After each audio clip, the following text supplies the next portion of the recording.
Al bell mig de l'Advent rebem una invitació a l'alegria i a l'esperança. Viviu sempre contents, no us canseu mai de pregar, doneu gràcies en tota ocasió. El Senyor és a prop.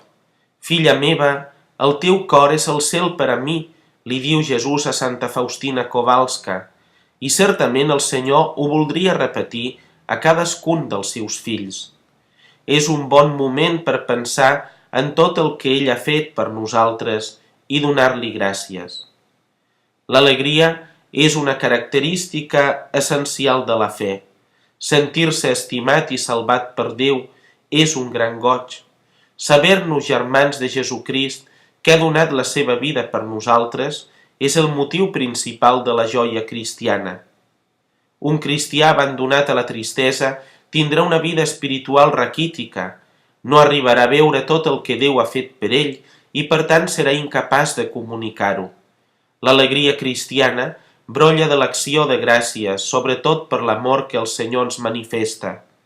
Cada diumenge ho fem comunitàriament en celebrar l'Eucaristia. L'Evangeli ens ha presentat la figura de Joan Baptista, el precursor.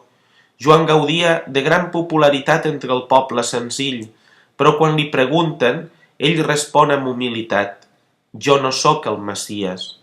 Jo batejo només amb aigua, però enmig vostre hi ha el qui vosaltres no coneixeu, el qui ve després de mi. Jesucrist és aquell a qui esperen.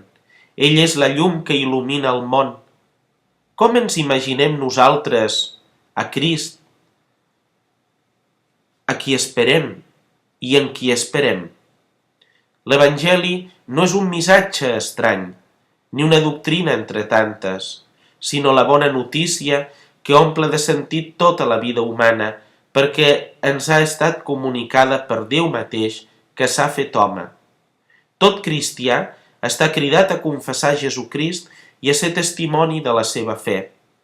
Com a deixebles del Crist, estem cridats a portar el do de la llum, a esforçar-nos per proclamar i realitzar l'alliberament dels qui sofreixen, dels presos i oprimits, ajudant així que el Senyor faci brollar la justícia. Més enllà de les paraules, el millor testimoniatge és i serà l'exemple d'una vida fidel. Germans, pau i bé en el Crist.